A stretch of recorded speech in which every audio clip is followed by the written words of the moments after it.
જય શ્રી કૃષ્ણ, જય માતાજી. આજે છે ખીહર અને ખીહરના દિવસે તો ઘણા બધા ઊંધિયું બનાવતા હોય છે, પણ આજે આપણે ઘરેથી ડિમાન્ડ હતી કે પાલક પનીરનું શાક ખાવું છે, તેટલા માટે અમે અહીંયા ઘરે જે પાલક વાવ્યું હતું તે સરસ મજાનું તોડી લીધું છે જો. અને હવે આપણે આ પાલકને સરસ રીતે ધોઈ લઈશું. પાલક ધોઈ લીધું છે અને આજ ખેર છે એટલે ધાબા ઉપર ઘણી જગ્યાએ ગીત વાગતા હોય છે, એટલે બાળકોને ખૂબ મજા પડી ગઈ. અને પાલક ધોઈ લીધું છે અને એક તપેલામાં પાણી લઈ લીધું છે. અને હવે આપણે ચૂલો સળગાવી દેવાનો છે.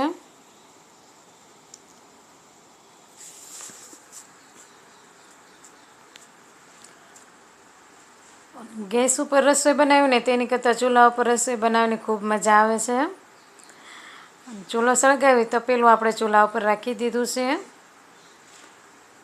અને આપણે આ પાલક છે તે આપણે તપેલામાં નાખી દઈશું, એટલે કે તપેલામાં ઉમેરી દઈશું. અને ઢાંકણ ઢાંકી અને થોડીવાર માટે પાલકને બફાવા દઈશું.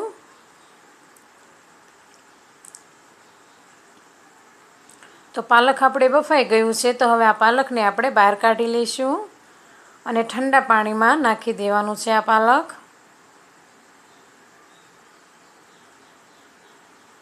ઠંડા પાણીમાં નાખશો ને આ બાફેલા પાલકને, એટલે તેમાં જે ગ્રીન કલર એટલે કે લીલો કલર છે ને તે જળવાઈ રહેશે. એકદમ લીલો કલર છે જુઓ પાલકના પાનનો.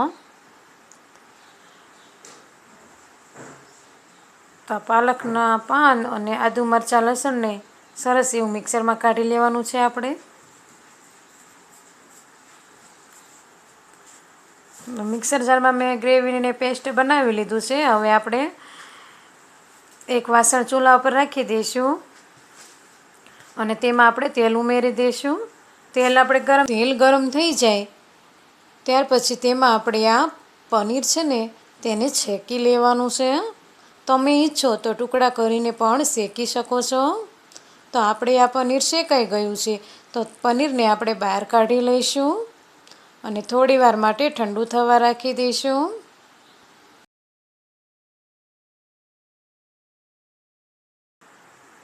અને તે જ વાસણમાં આપણે જીરું વઘાણી ઉમેરી આદુ મરચાં લસણની પેસ્ટ ઉમેરી દઈશું. અને સરસ રીતે આપણે તેને સાંતળી લેવાની છે.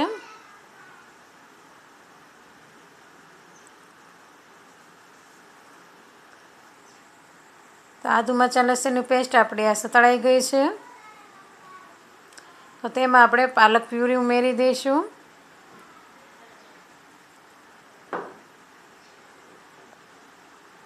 અને થોડું પાણી નાખી અને તે પણ ઉમેરી દેવાનું છે. અને આ પનીરના ટુકડા જે આપણે કર્યા ને તે પનીરના ટુકડા આપણે આ ઉકળી ગયેલી ગ્રેવીમાં ઉમેરી દેવાના છે. પણ તેની પહેલાં આપણે મીઠું મરચું હળદર તમે જે રીતના ગરમ મસાલા ખાતા હોય તે નાખી દેવાના છે અને સરસ રીતે મિક્સ કરી લેવાના છે.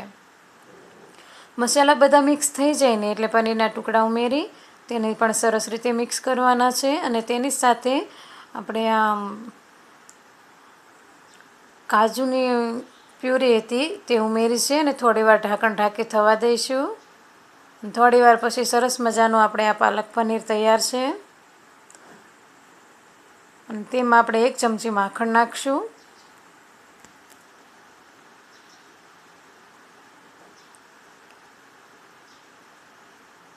અને તેની સાથે કાપેલા ધાણા નાખી દઈશું થોડા, અને થોડી કસૂરી મેથી નાખી દઈશું.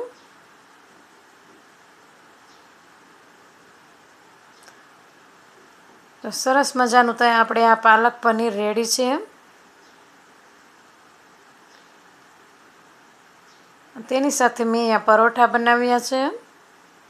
તો લીલી ડુંગળી, પાલક પનીરનું શાક અને તેની સાથે ઠંડી ઠંડી છાશ.